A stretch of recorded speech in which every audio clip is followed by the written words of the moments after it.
Good afternoon. We'll now start. Okay. First of all, I'd like to welcome everybody to this pep talk this afternoon. Please mute yourself, but always show your video picture. Sign in your name, your Facebook account, or email address in the chat box. Please include the names of companions attending with you. Use the chat box to ask questions and make comments while the pep talk is on. There'll be group pictures at the start and end of the pep talk, so please show your beautiful faces in the video. Reminder after the pep talks to take the online learning com evaluation test exercise for mastery of learning and have a perfect score to get a certificate like the one shown here. I have placed the link in the chat box already. Obtaining 25 OLETE certificates will entitle one mentee to a voucher for a RO Hoson medical consultation, either face-to-face or telemedical. Another request, please type in your feedback in the chat box during the open forum. And before we adjourn, thank you. Let's now have a group picture taking before we start the pep talk proper in 2 minutes. Please turn on your video now. Show your beautiful faces.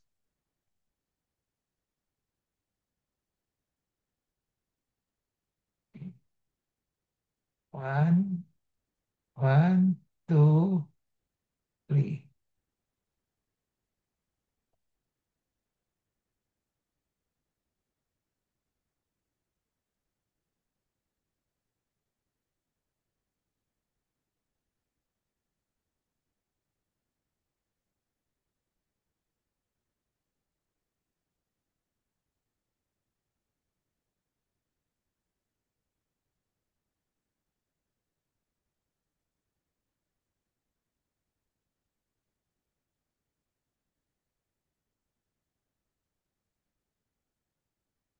I have a patient empowerment program in which I like to empower the lay people or patients to take control in the management of their health.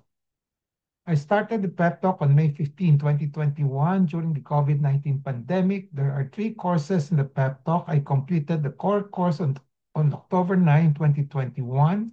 And then from October 23, 2021 onwards, I've been tackling health disorder and health issue courses like the one shown here. And then May 17, 2025 marks the start of year number 5 for the RO Hoson Pep Talk. How long the Pep Talk will last will depend on the enthusiasm, discipline, and perseverance of everybody, you and me. My Pep Talk today is entitled October Breast Cancer Awareness Month, What to be Aware of. Part 1, Clinical Diagnosis. The empowerment objectives for the lay people to have an essential understanding on what to be aware of in clinical diagnosis of breast cancer as part of their health management. The contents of this particular pep talk will be the following. What is October Breast Cancer Consciousness Month? Its usual activities, expected outcomes, and what is the foremost criticism against BCAM, and what should be the improvement path? What should the people be aware of on breast cancer? And what should the people be aware of on clinical diagnosis of breast cancer, which is the main topic today? And then what are R.O. Hoson's recommendations on awareness of recognition of breast cancer that is to be followed by a management action plan? Disclaimer, R.O. Hoson Pep Talk contains my thoughts, perceptions, opinions, and recommendations culled from my personal experiences as well as from the writings of other health professionals. Let's now start with the first topic. Actually, we have tackled this topic last week. What is October Breast Cancer Awareness Month, or BCAM, and its usual activities and expected outcomes? So BCAM is an annual health campaign observed every October. Number 1, to raise awareness about breast cancer, its risk factors, early detection and treatment. Number 2, to promote screening such as breast self-examination, clinical breast exams, and other tests. Third, support patients with breast cancer and survivors of breast cancer through advocacy, education, and community activities. And lastly, to encourage fundraising project for research, patient care, and support programs. The expected outcomes are the following: heightened awareness on breast cancer. So this is the initial outcome that we want to have. Then earlier detection of breast cancer, and then stronger support for patients with breast cancer, increased funding and advocacy, and then lastly, a long-term reduction in breast cancer and morbidity. So this is the ultimate goal of the outcome of the Breast Cancer Awareness Month, okay? Long-term reduction in breast cancer morbidity and mortality. What is the foremost criticism against BCAM and what should be the improvement path? Critics say that Breast Cancer Awareness Month has become too commercialized and focused on symbolic awareness while not doing enough to ensure equitable access to healthcare, highlight the realities of advanced disease, and push systemic change. So the improvement path is to move from awareness. So the breast cancer conscious months have been there for about 20 years already. Okay. So we have to move from awareness to action to access and equity. So that this ensures that the BCAM does not create just visibility, but actually saves lives and improves the quality of care. What should the lay people, be aware of on breast cancer? So the breast cancer awareness program, the community program, that's the first one. So we have discussed this last time. Then awareness on the disease itself. So this will be the topic today, clinical diagnosis. Awareness on the screening and diagnostic tests on breast cancer diagnostic tests. Then awareness on the treatment of breast cancer. This will be under the heading of treatment. And then awareness on other issues related to the above four general topics on breast cancer. So as I said, we have done this breast cancer awareness program, the community program last time. Now, today we will be tackling awareness on the disease itself. I will just put a label there, clinical diagnosis. So what is clinical diagnosis? Clinical diagnosis will be operationally defined here in this particular prep talk. Okay. As the element that will lead to a recognition or identification of breast cancer in a patient. So diagnosis of a patient with breast cancer. From the risk, i-recognize natin from the risk factors, myth and facts on causation, symptoms felt by the patient, and the signs found by a physician after doing a physical exam without using diagnostic tests yet. So for this part of the lecture, we will focus on the diagnosis just based on the, we call that the clinical part, no, dito lang, without yung mga tests like mammography, ultrasound, no, etc., etc. So next session will be on the diagnostic test. So I will be tackling this topic just by making statements. No? Okay. So number one is all women and men are at risk of having a breast cancer. However, breast cancer is much, much more common in women than in men. It is uncommon in men, but it can occur in them. It is uncommon in men because kokonti lang estrogen ng lalaki, mas marami yung sa lalaki, sa babae. Okay? It's much more common in women than in men. So for today, we will just focus on the breast cancer in women. But just remember that breast cancer can occur in men also. Bihirang-bihira pero pwedeng mangyari. So about 98 to 99% of breast cancers occur in women. 1 to 2% sa lalaki. Although breast cancers can occur at any age, kahit na anong edad, they are more common in older women than in younger women. So mas common sa may edad, matatanda, kaysa sa younger women. Breast cancers are uncommon in those 25 years and younger. So pwede pa rin, let's say 3 years old, 4 years old, 5 years old, pwede rin tamaan, pero very uncommon siya sa 25 years and younger. Breast cancers can also occur in women as old as 100 years old. Kaya sinasabi natin nito, it can occur at any age. Okay? But it's more common in this particular age group. From my, I think this is also the experience of the other writers, no? Especially in the Philippines, we usually said start at age 40, but nowadays it's about 30 to 50. So yung mga breast cancer commonly occur in the Philippines in those aged 30 to 50. Okay, this is from personal experience, but I think this can be backed up by statistics.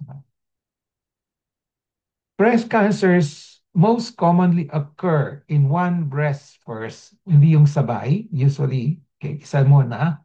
It can occur in both breasts simultaneously, but this is not so common. It can spread from one breast to the other breast, but this is not common. No? Pwedeng pumunta from one breast cancer in one breast to the other breast, but as I said, this is not so common. And much more common, and what we are afraid of, is that it usually spreads to other distant organs first, aside from the other breast, such as the bone and lungs. So if one has a breast cancer in one breast, na ang concern natin, not the spread to the other breast, but to the spread to the bone and lungs and brain and liver, etc., etc. Breast cancer can spread to the following areas: armpit lymph nodes, ulani dun sa kilikili, which is more common. Then neck lymph nodes, kung may neck lymph nodes, medyo advanced na siya. Usually unang pupuntahan sa lymph nodes ay dun sa mga armpits, sa kilikili on the same side. Okay. Then the other organs that can be affected by breast cancers are bones. This is actually by statistics most common distant organ of spread, lungs, brain, liver, skin, and soft tissue. Among the 5 here mentioned, ang pinaka-least common is the skin and soft tissue. And the more common ones are the bones and the lungs. Ang pinaka-more common, most common sa bone and then the lungs. Nobody knows exactly the definite cause of breast cancer up to this time. And I don't think we will be able to know in the future. There is no one specific cause for breast cancer. Walang isa lang yung, pwede sabihin, isang dahilan bakit nag-breast cancer. It is multifactorial, meaning maraming factors that come into play, but all ending up in a gene mutation. Yung mutation ng cells of a breast cells to have an uncontrolled growth leading to cancer. So itong may maraming factors before it will end up to a gene mutation which will cause the breast cell to develop into a breast cancer. So we know that yung mga breast cancer, usually this is defined as uncontrolled growth. Hindi mapigil, it keeps on dividing, kaya usually it presents as a bukol, maraming okay, and then it eventually will spread. Breast cancer is multifactorial, as I mentioned, meaning it develops from interaction of genetic, this one factor, hormonal, another factor, environmental, another factor, and lifestyle factors rather than a single cause. That's why it's hard to identify the specific cause for a particular person. Pag tinanong ako kung bakit ako may breast cancer, sabihin ko, hindi ko alam the specific cause, but it could be due to these various factors like genetic, hormonal, environmental, and lifestyle factors. But notorious risk factors which are which are modifiable actually, pwedeng i-modify, pwedeng i-control, will be the following. Use of hormonal replacement therapy after menopause is quite common. And then ionizing radiation, okay? And then smoking. These are the notorious ones. Okay? Of course, there are others. Not knowing the exact definite cause of breast cancer, therefore, it is not practical or impractical to talk of effective preventive measures. Kasi kung alam lang natin yung cause, madaling pag-usapan how to prevent it. But we don't know the exact cause, kaya it's not easy to talk about preventive measures. No? So, but at best, the known modifiable, pwedeng ayusin, the risk factors can be controlled such as hormonal replacement therapy, kung pwedeng iwasan ng hormonal therapy para di magkaroon ng breast cancer, smoking also, and then ionizing radiation. Okay. So ito, preventable ito, pwedeng ayusin. No? Myth and facts. Okay. A lot of people believe that have the notion that trauma can cause breast cancer. This is a myth, hindi totoo. Okay. So hindi totoo yung nabunggo can cause breast cancer. Using an underwire bra can cause breast cancer. Again, hindi siya totoo. Using underarm antiperspirant can cause breast cancer. Again, hindi totoo. These are three more common myths that are being believed by mga iniisip na mga Pilipina, okay? Trauma, underwire bras, and anti-deodorant, okay? Again, breast cancer can occur in anybody, right, sino, and at any time, without anybody, patients and physicians alike, knowing the cause, okay? It will just crop up at a time not known to anybody. So lalabas lang siya, hindi natin alam kung kailan, no? At kung bakit, no? So be prepared to recognize it. When you say it, the breast cancer, and then consult and have it treated right away. Consult right away and have it treated right away. Yan ang advice ko. Okay. Breast cancer most commonly present as a breast mass or bukol, which may not be palpable in its early stage of development. Kung maaga pa, early stage, hindi makakapa kasi masyadong maliit. But eventually, as time goes by, the mass will eventually be palpable to both the patient and the physician. If this is not recognized, it is not identified, it's not treated. So lalaki siya eventually. Okay? So kung breast cancer from the very start, kung di nagamot, lalaki until such a time, it will spread to the lymph nodes, it will spread to the bone, to the lungs, to the liver, etc., etc. Okay? Most of the time, there are no other preceding symptoms pointing to the presence of a breast cancer mass. Yan ang mahirap dyan. Wala siyang other symptoms to tell us, ay, meron kang bukol, no? Because breast cancers are usually painless if they have not invaded the skin. Pag nag-invade na siya, kung nakakapit na sa skin, that's the time you feel the pain. But most of the time, kung nasa ilalim lang ng balat, usually hindi siya masyadong masakit. Kaya usually walang sakit. So, wala siyang mga alert sign na, oy, masakit ito at baka may cancer na ako. Hindi, no? Kasi walang sakit. No? Thus, if one does not periodically palpate one's breast, like breast self-examination, a painless, palpable breast cancer mass will go unnoticed and proceed to be advanced in stage and maybe late in discovery already. Pag na-discover na, medyo malaki na, medyo late na. Thus, it is important to do a periodic breast palpation, okay, by the lay person herself. Okay, yan ang pinaka magandang paraan. At times, bloody nipple discharge may signal or alert one to the presence of a breast cancer mass. Pero hindi siya very common. At times lang. Okay? Kung may dugo yung nipple, from the nipple, at pagkatapos may bukol, yon. Kasi yung bukol, walang signal, hindi nakakapa, no? At walang pain.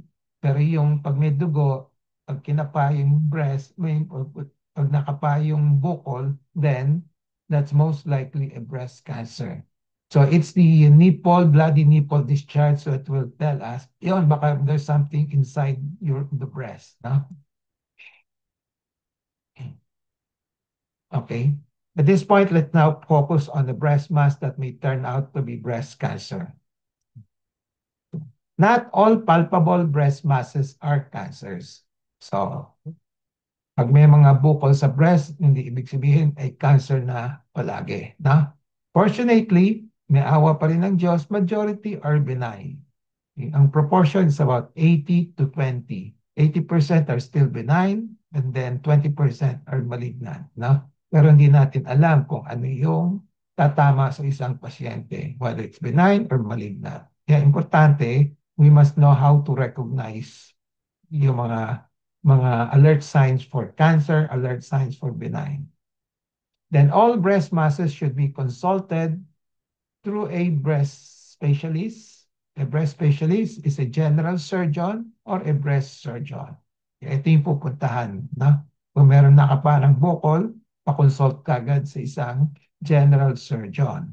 Or kung merong somebody that is known to be a breast surgeon, the specialty is breast, then yun pupuntahan. Na? On doing the periodic breast examination, one should know how to recognize the real mass from the lumpy breast tissues that are due to hormonal changes. Kasi kuminsan, pag kinakapa, may marami tayong nakakapa, bukol-bukol, no? Kuminsan, di natin alam kung talagang bukol siya o hindi. So we must know how to differentiate yung real mass from the lumpy breast of hormonal changes. Dito, nakita ninyo, ito yung breast mismo with lumpy, hindi siya smooth, hindi siya straight line. Na? Pag straight line siya, smooth siya. Pero ito, bako-bako, na? This is still normal, but this is not bukol. This is due to hormonal changes. Na? Okay. And then, pag may nakita kayo isang we call dominant mass, nag-stand out, okay, from the rest of the breast tissue, the surrounding, then this is considered as a red flag already. Ito yung talagang the real mass. The real mass. Okay? So ito, pag may nakapa kayo ng ganito at sinabi niyo may bukol, hindi talagang bukol siya. No? Ito yung talagang bukol. So again, a reminder, all dominant masses should be consulted with a breast specialist. At ang kapari to using the flats of the fingers. Huwag niyo gagamitin yung tips of the fingers muna. The tips of the fingers will lead you to discover all these lumpy breasts at baka mamalito lang tayo na sabihin natin bukol siya. Now use the flats of the fingers. Kung may nakapa kayo ng ganito with the flats of the fingers, yon talagang bukol na siya. It's a dominant mass. It's a red flag which should be investigated further, which should come to the attention of a breast surgeon. So the following are alert signs and suspicious signs for cancer in a palpable dominant mass. Okay. Paano natin malalaman yung isang bukol ay cancer o hindi? So, ito yung mga clues. Solid mass, pag may solid mass, when you say solid mass, wala siyang fluid. Pag may fluid, we call that cystic mass. Kung cystic mass, pag dinidiin, bumabaon. Pag solid mass, pag dinidiin yung bukol, hindi siya bumabaon. wala kasing tubig, no? Okay. So, cystic mass, parang balloon, pag binabaon, most likely, benign siya, no? Pag solid mass siya, okay. Pag ang solid mass per se, hindi po masasabi kung cancer siya o hindi. So, it has to be further described in terms of the following. Kung merong kasama siyang mga findings dito na mention ko rito, okay? So, solid mass, ang starting point ng breast cancer, whatever size, pwedeng 1 centimeter, 2 centimeters, 5 centimeters, etc. And then, pag kinapa yung solid mass, pag may yung border niya, ill-defined, hindi siya malinaw, okay? So, kasi yung cancer usually nag-encroach sa surrounding tissue, kinakain, kaya hindi siya malinaw yung border, no? Once yung ill-defined border, we doctor usually suspect possible cancer. Usually suspect, no? Okay.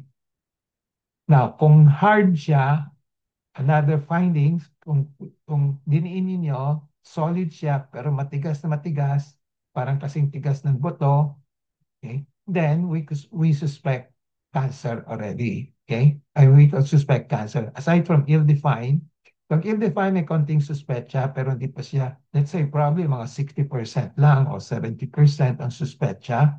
But kung hard na, kasama yung ill-defined saka hard, no, ang suspetsa will be higher. And then the other findings, titingnan natin kung gumagalaw o hindi.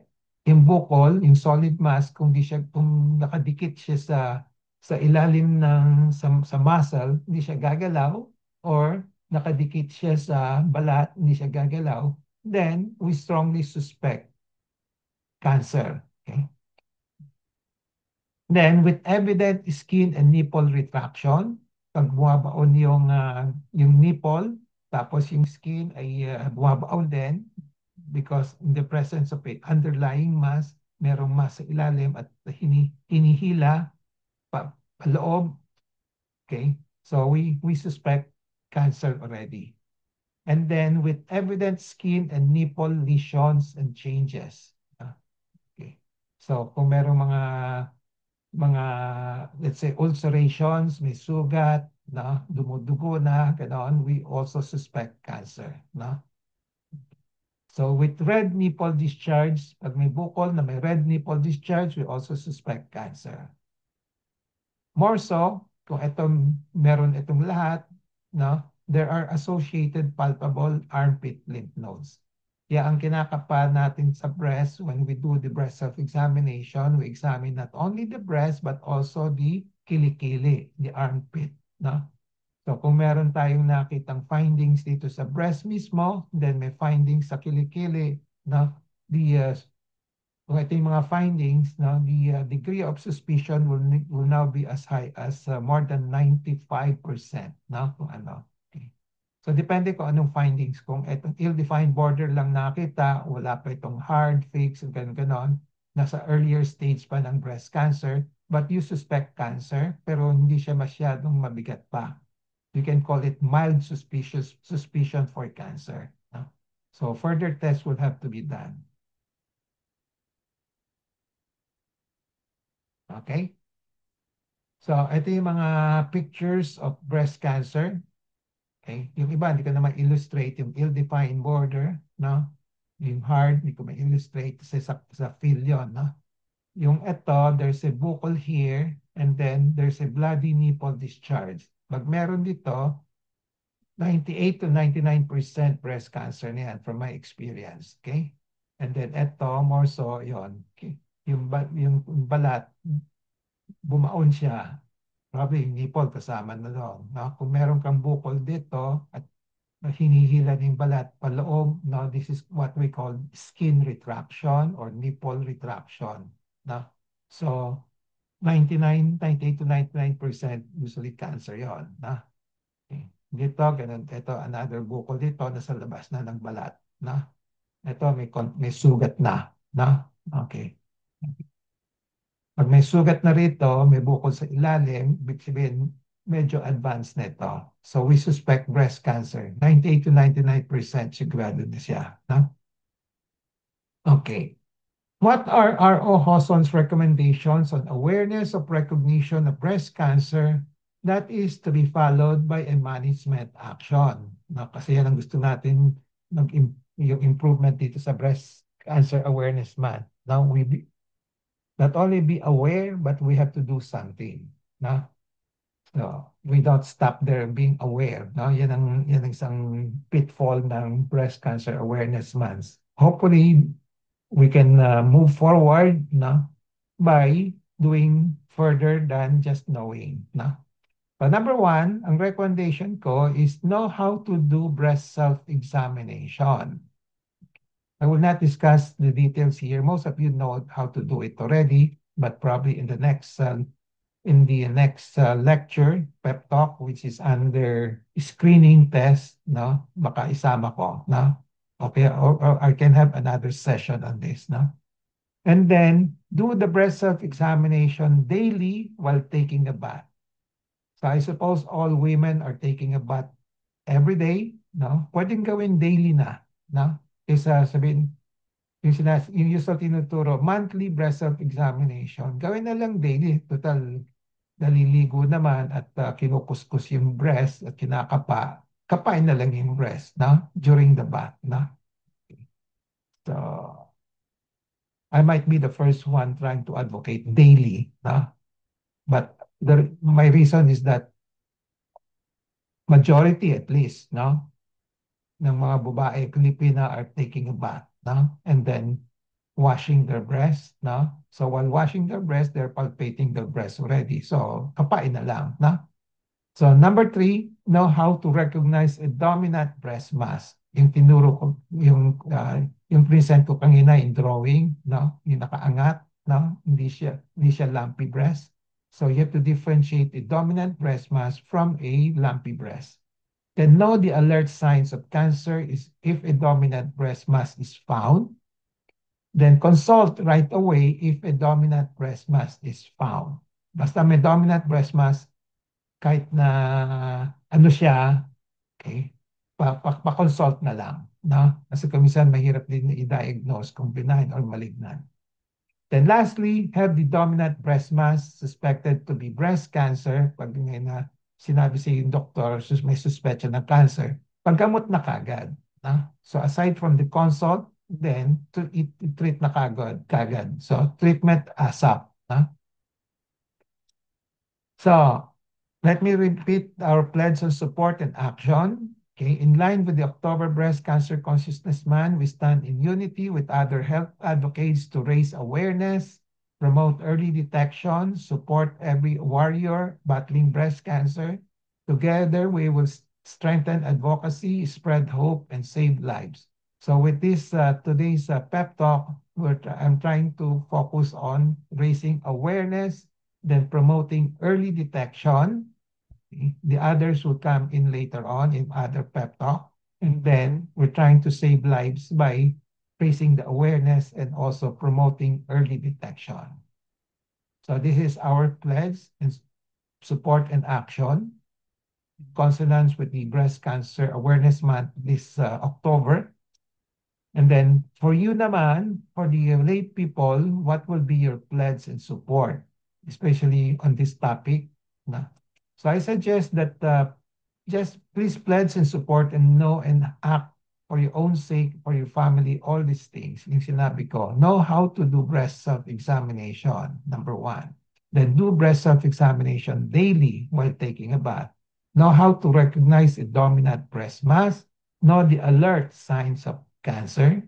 Consult right away and then have it treated right away if cancer or kahit na kung may suspecha pa lang, paggamot na kagad. Okay? So, summary and takeaway from this particular pep talk, I have discussed the following. What is the October Breast Cancer Awareness Month, or BCAM, and its usual activities and expected outcomes? What is the foremost criticisms, and what should be the improvement path? What should the people be aware of on breast cancer?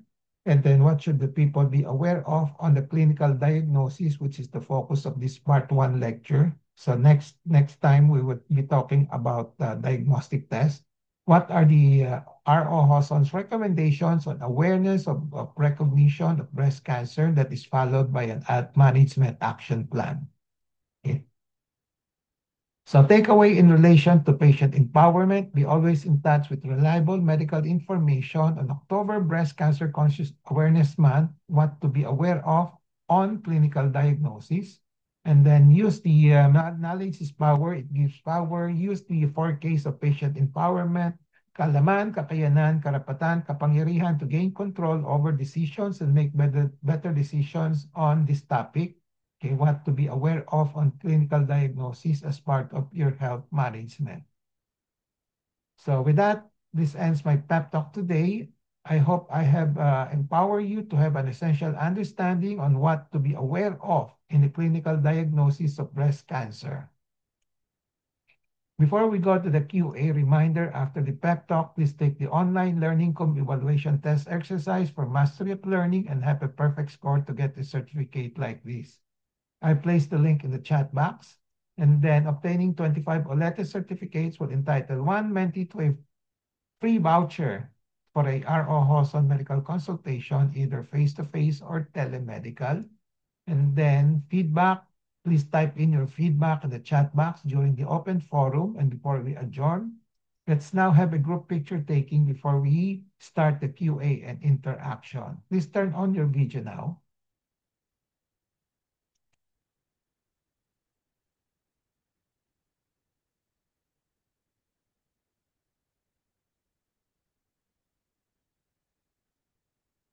Okay, ready? 1, 2, 3.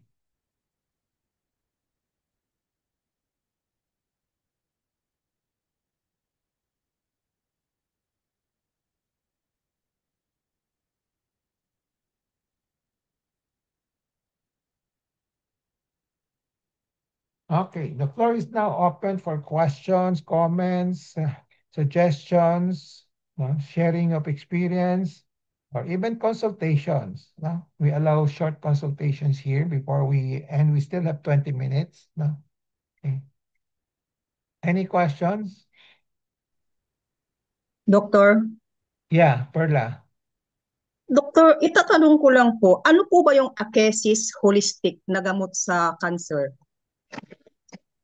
Ano? Akesis? Akesis Holistic. Gamot siya? Parang, hindi naman siya gamot, parang paraan ng paggagamot.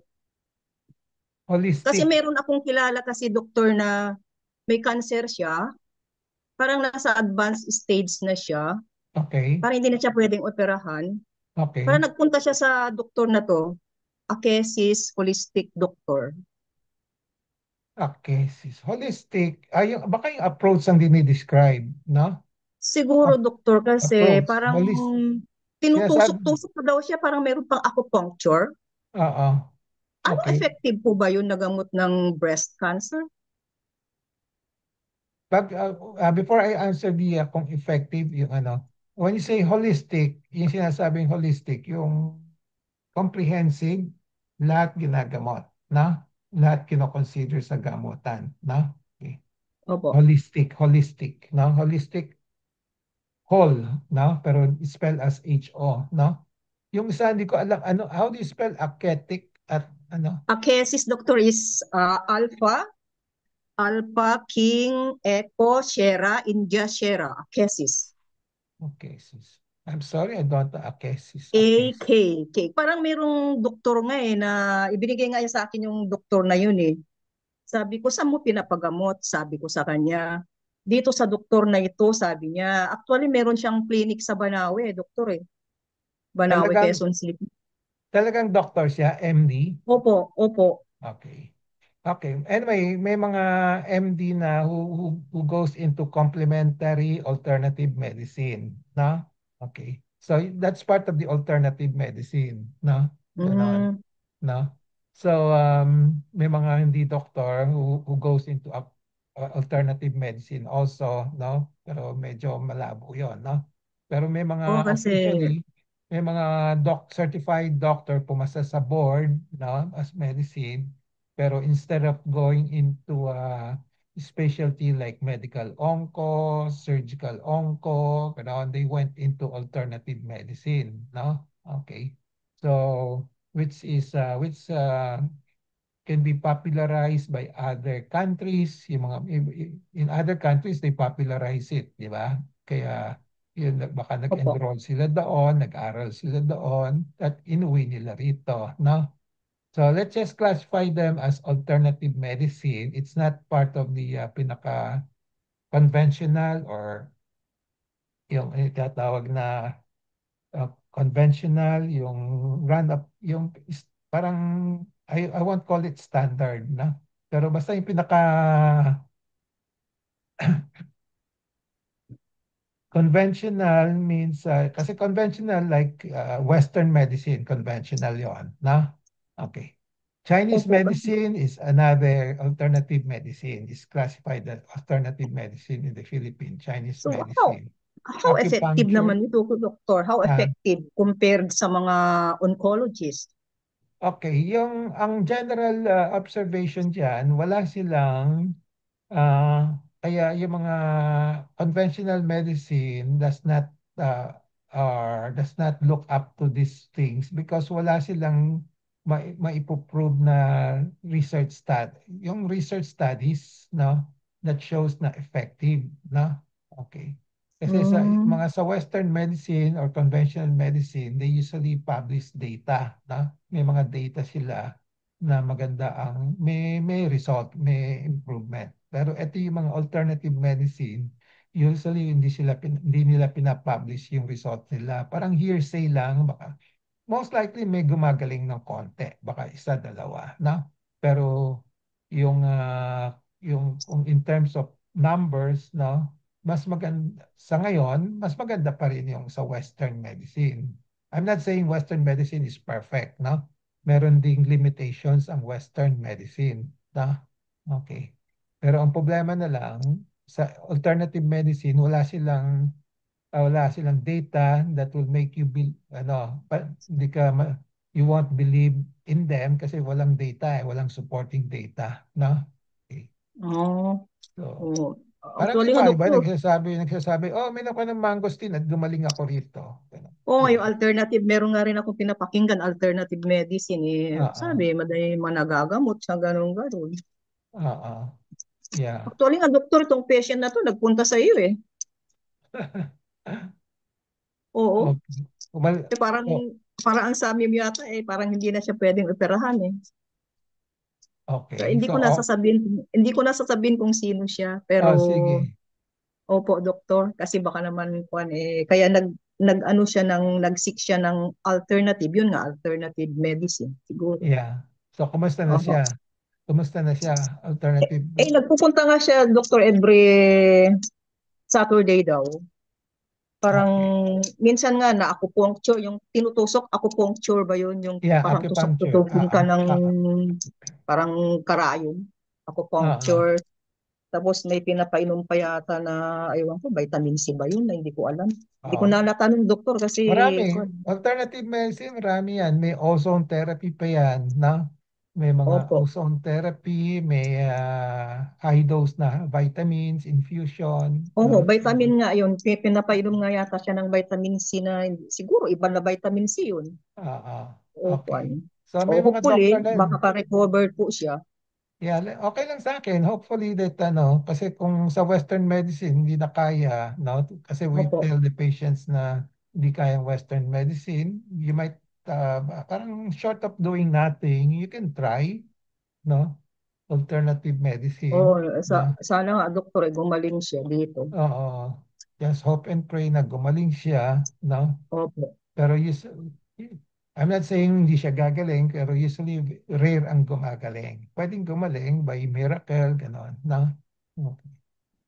Okay? Oo. Thank you, doktor. You're welcome. Okay. Okay. Any more questions, comments on the diagnosis of breast cancer? Yung mga myth. May question kayo sa mga myth? Ano mga paniwala? Anything?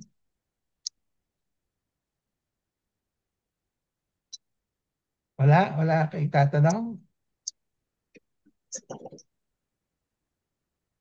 So I hope that with this session, sana ma-convince kayo, no, no, to do breast self-examination, to be fully aware of its importance, no? So to do breast self-examination, pwedeng daily na lang. Daily, habang naliligo kayo, kapain lang yung breast ninyo. Total, kinakapan na rin yung breast during taking a bath, no? And then, number two is to, yung madali yung tandaan yung mga alert signs na binanggit ko, di ba? Basta pag may nakapaka yung dominant mass, no? May solid siya. Yung iba may experience with cystic mass. Kung may cystic mass, huwag kayo matakot. Pero kung solid mass, nakakatakot, no? Solid mass na ill-defined ang border at matigas, no?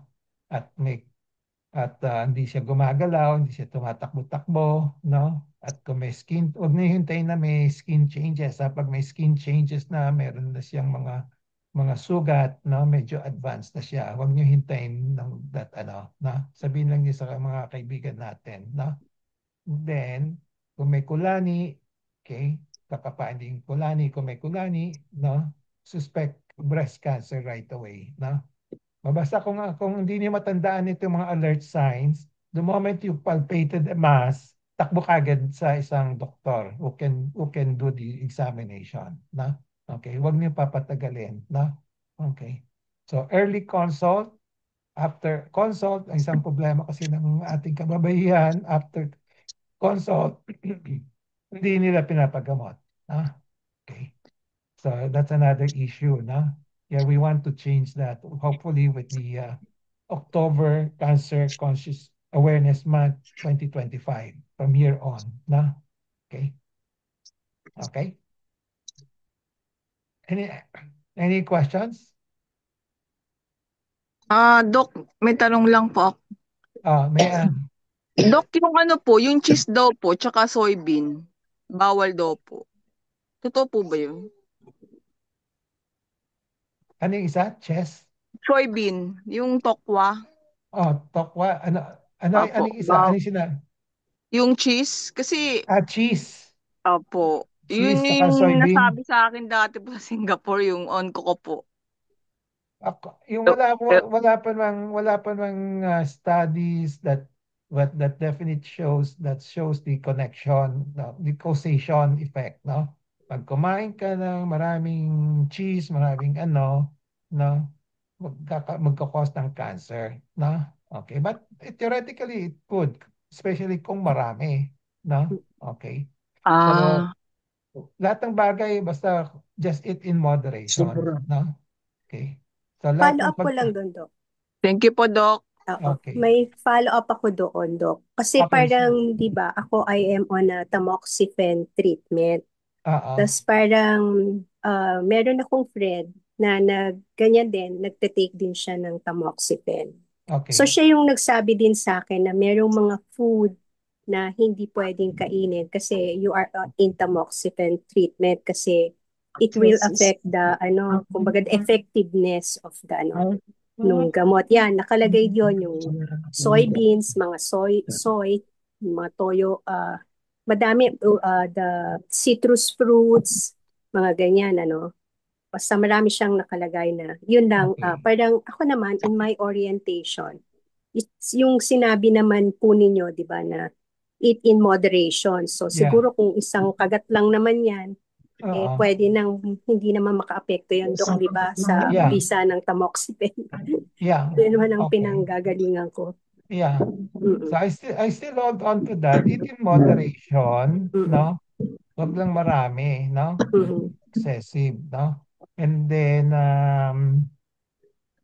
from my 45 years of experience with so many breast cancer patients taking tamoxifen, wala man akong pinagbabawal na ito yung mga cheese o no? Mm-mm. Okay. Basta eat in moderation. At maraming nagsusurvive, may maraming survivor, no? Mm-mm. Okay. So that's why I don't really, kasi maraming articles diyan, mga researches, no? No? Mga nagsasabi na bawal, bawal, bawal, ganun, ganon, no? Okay. So, but it has to be proven, no? Yung in actual practice kung talagang totoo o hindi, no? Baka sa animal studies lang yon, no? Ganon. Okay. Mga researches sa animal studies, baka ganon, no? But in actual practice, as I said, from my personal experience, hindi ko binabawalan yung mga ganon, no? Basta eat in moderation, no? Okay. Okay. Anything else? Okay. So Ray Benjamin Doc, Hoson, do you like to add something? Sige, si Seni. Seni? Doc, share ko Ah, lang po yung yung BHE na tinuro nyo. Effective po talaga kasi nangyari nga po na-detect ng kapatid ko na yung maliit na bukol is active palang cancer kaya na radical mastectomy din po siya. Tapos yung okay. dalawa pang member ko parang nakapa din po nila kaya sabi nagpapasalamat nga po sila dahil natuto silang mag breast self examination. Okay. Good. Thank you for telling the group, no, sharing. So that was Apo. two, Malaking 3 years. bagay po sa amin, Doc. Oo. Kaya nga, importante yung breast self-examination, no? Apo. Walang gastos. Walang gastos. You can do it every day. You can do Pero it. nagpa-ultrasound din po sila nung makapa nila. Na, Yeah, oo. Pag may nakapa, that's the time you can do the ayun nga ultrasound. po. Pero kung sasabihin mo, yung kasi next topic natin is screening, di ba? Kasi maraming nagsasuggest na screening mammography once a year, no? Ganon. Sometimes ultrasound pa, ginagamit ultrasound, no? So, Yes, Doc. pag ginagamit yan, number one, hindi mo ma-maintain yun, no? Saka, Apo. di mo magagawa every year yon, every 6 months, no? Mahal yon, di ba? Unless Kaya po. libre. Wala namang libre isang yon. Actually, may nagsasabing libre. May libre ba sa PhilHealth? Hindi pa na-implement, no? Okay. And Thank you then the po, other Doc. thing is pag nagpagawa ka, you cannot do it every day, di ba? Every month, no? Kung Yes. kung yung at the time na ginawa mo yung ultrasound o kaya mammography, wala pa yung bukol, hindi pa lumalabas, so ang negative ang reading. So pag ginawa mo after 1 year, no? During this time, right after the ultrasound or mammography, lumabas na. So maging Yes. may 1 year delay ka na, no? Okay. So pero kung kinakapa mo, so kung may konting delay let's say kung na-miss mo once in a month, na-miss mo, the next month, makakapa mo na. So, madidiscovery mo na maaga. Okay? Okay? Thank So, you po, Doc. sige. Anything else? Ray Benjamin, you want to add something? Hello. Ayun. So, tama, no? Can't emphasize enough yung importance ng breast self-exam. Tapos, yung isa pang importante, tulad ng diniscuss kanina, is what to look out for. Kasi iba, nagbe-breast self-exam nga, pero di nila alam ano yung warning signs, ano yung hahanapin. Kaya importante din yun to know when to seek consult or advice. Tapos, yun, yung goal naman nun ay, if ever meron, ayaw natin paabutin sa point na yung tulad ng kwento kanina, yung hindi na operable. Kasi kung na-detect naman early, curable po talaga si breast cancer. As long as yun, na-detect agad, hindi pa siya advanced or kumakalat. That's why important yung screening, yung breast self-exam po. Okay? Anything else? Nana?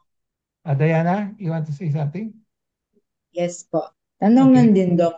Since tamoxifen din ako, tapos meron pa akong period, kailan ko malalaman na kahit gaano katagal ang pagtitake ng tamoxifen saka ka magka-menopause? Pagka? Gaano menopause, katagal? opo. Anong second question mo? Gaano katagal ang pag-inom ng tamoxifen po, Doc? Okay. Para mag-menopause ka na. Okay. So, usually 5 years ang the minimum is 5 years, no? Pero may mga studies that shows that mas maganda kung i-extend up to 10 years, no? So, minimum is 5 years, no? Pwedeng i-extend sa 10 years, no? Okay. So, depende Ang dun nalamin sa... ko po, Doc, ang nalamin ko po, Doc, is, di ba may menstruation pa ako. So, di ba Oo. yung tamoxifen, sa stop niya yung menstruation mo para mawala yung estrogen mo. Yeah. Pero hindi lahat. Hindi lahat. How No? long ako mag-take? Paano ko malalaman na mga 5 months siguro na mag-take ako ng tamoxifen, siguro mag-menopause na ako. Magsa-stop na yung period. Ay, hindi. Wag mo lang pwede mangyari, pwede hindi mangyari. Basta wag mo nang i-target 'yon, na wag mo nang isipin 'yon, na. So, basta tuloy-tuloy lang no. Then, yung mga monitor lang natin yung mga side effects ng tamoxifen, no? Like hot flashes, no? Then, yung mga thickening ng uterus, yung mga ganon, na.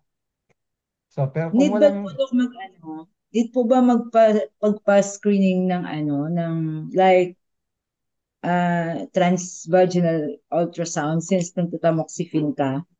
Pwede rin. Pero ako usually, I base it on symptoms. Kung may nararamdaman, kung na. Kung minsan titigil nga yung, mo, yung mens mo with tamoxifen. Di ba? Ganun. So, depende, na. So, kung meron kang nararamdaman, papa-examine. Kung yung gusto mo ng every year, papa-examine din, pwede rin, na. Okay. So, Okay po. imo-monitor yung vagina mo for mga side effect ng tamoxifen, na? Okay. Regarding pala Dok sa kasi parang na-notice ko, nag-iba yung discharge, tapos parang yung after ng menstruation ko, after a week, meron ulit parang spotting nung nagtamoxifen ako. Okay. Ngayon, Ngayon meron siyang iba, minsan parang halos everyday may discharge talaga siya na color orange, parang ganun. Tapos parang watery, parang marami. Unlike sang hindi ako gumagamit ng tamoxifen. sige. Pagsuriin natin muna, titingnan natin yung pattern, na? Yung mga changes, kung persistent siya o yung something alarming. Kung hindi naman, baka ituloy lang natin, i-observe. Kung kailangan, baka transvaginal ultrasound muna, then mag-decide tayo kung Parang ititigil. wala naman akong pain na nararamdaman. Oo. Basta yun, may discharge lang na marami. Oo. Okay. So, yeah, kung minsan may mga side effect ng gamot, kung minsan naman, baka hindi doon sa side effect ng gamot, baka may part of your aging, Okay. aging process, na? Okay. Okay. So, Thank you po. i-observe lang natin. Na? Sige po. Okay. Okay, anything else? So, before we leave, ilan ang nag-breast self-examination sa inyo? 1, Ako po. 2, 3. Kinakapakapa ko lang. Okay. Okay. Every I'm glad. Almost everybody, no? Everybody gumagawa, no? Okay. yes. Okay. So, okay. Pwede na. So lahat gagawa, no? So, yan lang, dito sa October, Breast Cancer Awareness Month, we're just focusing on the breast. Pero hindi tama yung we just limit ourselves to breast, no? Okay. So, kasi tayo, lahat kayo, even me, no? I cannot tell which cancer will tatama sa akin, no? Okay. So we don't know, no? Okay. But we should be aware of breast cancer, but we should not limit our knowledge to breast cancer lang, no? So we should be aware of other types of cancer then, no? Kaya yung mga detection of other cancer, gagawin pa rin ninyo, no? Ang simplest nito will be kapa, na? Okay. Kaysa magla-lab test kayo sa lahat ng mga possible cancer, which hindi natin alam kung anong tatama rin naman sa atin, no? So, ang pinaka-simpleng solusyon is kapain lang yung leeg ninyo, kung may thyroid, no? Kapain yung balat ninyo, no? Kung merong mga skin changes that will suggest sa mga cancer sa skin, no? Kapain lang yung ano pa yung pwedeng kapain, yung mga kilikili ninyo, kung may mga kulani, no? Okay, which could be a sign ng mga lymphoma, no? Okay. So what I'm trying to say is that self-palpation is very important, very simple and important. No? So gawin ninyo para ma-discover din nyo kung anong possible, yung mga, kung minalas kayo, baka ibang cancer tumama sa inyo. No? So at least kung kinakapa ninyo, madi-discover niyo agad in the cheapest way possible. No? Okay. So don't rely on mga tests, mga diagnostic tests, na? Too much, na? Okay. So gagawin na lang yung diagnostic test kung may suspecha tayo there is something there na hindi tayo sigurado, then we'll do the diagnostic test, no? So hindi naman natin pwedeng gawin lahat ng diagnostic test for all types of cancer in one go, no? In one body, no? Okay. So kapa ang buong katawan at listen to your body kung ano mga nararamdaman ninyo, no? Tapos pa-check up ninyo kung meron kayong nararamdaman, no? Okay. Okay? So, don't forget the other types of cancer also, ha? Okay. Although nakafocus tayo sa breast cancer, ang sinasabi sa nila, don't forget the other types of cancer. Okay. Okay. So if there are no more questions, we'll call it a day. We'll see each other next week. Na? So the next topic will be on diagnostic test na. Still part of Breast Cancer Awareness Month. Na? Okay? Thank you, Bye-bye. Doc. Thank you po, Thank you, Doc. Thank you, Doc. Thank you, Doctor. Jen. Bye-bye Thank po. you, Doctor. Thank you. Okay, bye-bye. Bye-bye po.